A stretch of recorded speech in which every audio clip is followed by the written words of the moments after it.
उद्याचा काउंटिंग बंदोबस्ताचं नियोजन आहे, जे 4 तारखेला होणार आहे। त्यासाठी आम्ही बंदोबस्ताचं नियोजन केलेलं आहे। ज्या ठिकठिकाणी आपण बॅरिकेटिंग करतो आहोत, पार्किंगची व्यवस्था नियोजित केलेली आहे। समर्थक प्रत्येक पक्षाचे कुठे कुठे थांबतील याचं देखील नियोजन आहे। त्या पार्टीला देखील कळवण्यात आलेलं आहे की त्यांचे समर्थक कुठे थांबतील। ज्या ठिकाणी समर्थक असतील त्या ठिकाणी PA सिस्टम देखील प्रशासनातर्फे लावण्यात आलेले आहे आणि संपूर्ण परिसर जो आहे तो CCTVच्या निगराणीखाली आहे। म्हणजे या ठिकाणी प्रत्येक मोमेंट जी आहे ही CCTVमध्ये रेकॉर्ड होणारी आहे। या जो समोरचा रस्ता आहे हा देखील आपण डायव्हर्ट केलेला आहे। त्याच्या संदर्भातला नोटिफिकेशन आपण इश्यू केलेला आहे। या काउंटिंग प्लेससाठी आपण मोठ्या प्रमाणामध्ये बंदोबस्त लावतो आहोत। यामध्ये पॅरामिलिटरी फोर्सेस देखील असणार आहे, सेंट्रल फोर्सेस, त्याशिवाय SRPFच्या 3 कंपन्या आहे, 600 होमगार्ड आहेत आणि आमचा जो जिल्हा पोलीस दलाचा 500 कर्मचारी, 70 अधिकारी, 4 DYSP आणि 2 ॲडिशनल SP इतका मोठा बंदोबस्त आपण या ठिकाणी डिप्लॉय करतो आहोत। त्याशिवाय 6 RCP प्लाटून, दंगा काबू पथक, हे 6 पथकं आमची या ठिकाणी कार्यरत असतील।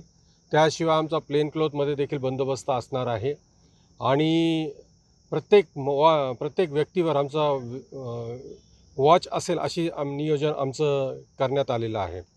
याशिवाय जिल्ह्यामध्ये देखील आपल्या ज्या संवेदनशील ठिकाणं आहेत त्या ठिकाणी आपले स्ट्रॉंग बंदोबस्त आणि पेट्रोलिंग हे नेमण्यात आलेलं आहे आणि सर्वत्र आपल्या जो जिल्ह्यामध्ये जे बंदोबस्ताचं नियोजन हे व्यवस्थित करण्यात आलेलं आहे। 4 तारखेचे आहे ते लागू केलेलं आहे। किती उपद्रवींना तुम्ही नोटीस इश्यू केलेलं आहे, काही हाय अलर्ट वगैरे बीडसाठी आलंय?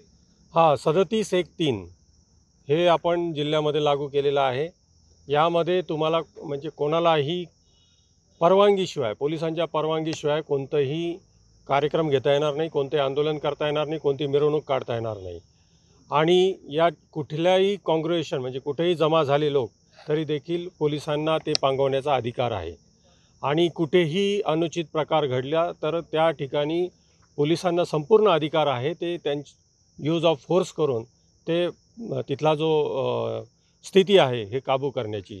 आणि त्या संदर्भात आम्ही सर्व अधिकाऱ्यांना आणि कर्मचाऱ्यांना ब्रीफिंग देखील केलेले आहे। सर्व अधिकारी हे प्रत्येक निर्णय घेण्यासाठी सक्षम आहेत।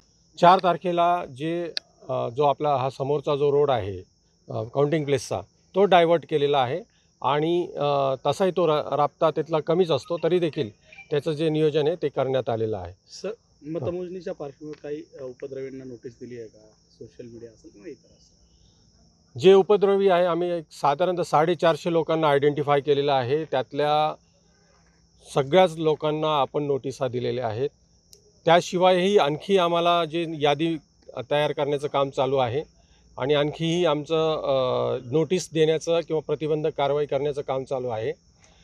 सोशल मीडियावर ॲक्टिव्ह असलेले साधारणतः 250 लोकांना आपण ताकीद करण्यात आलेली आहे, त्यांच्यावर देखील प्रतिबंधक कारवाई करण्यात आलेली आहे। जे सोशल मीडियाचे ग्रुप आहेत त्यांना वैयक्तिक ॲडमिनला पूर्ण जबाबदारीने जो ग्रुप आहे त्यांचा रन करण्याची जबाबदारी देण्यात आलेली आहे। अन्यथा ॲडमिनवर देखील गुन्हा दाखल करण्याची आम्ही योजना ठेवलेली आहे आणि तशी त्यांना समज देखील देण्यात आलेली आहे। आणि आपण ह्या बंदोबस्तामध्ये जे अधिकारी आहेत, कालच आम्ही मीटिंग घेतली, त्या ठिकाणी ॲडिशनल DG हे देखील आपल्याकडे बंदोबस्ताच्या त्यांच्या निगराणीखाली आपण बंदोबस्त करत आहोत। ॲडिशनल DG सुनील रामानंद साहेब देखील जिल्ह्यामध्ये दाखल आहेत आणि ते त्यांच्या निर्देशानुसार देखील आपण बंदोबस्त करतो आहोत।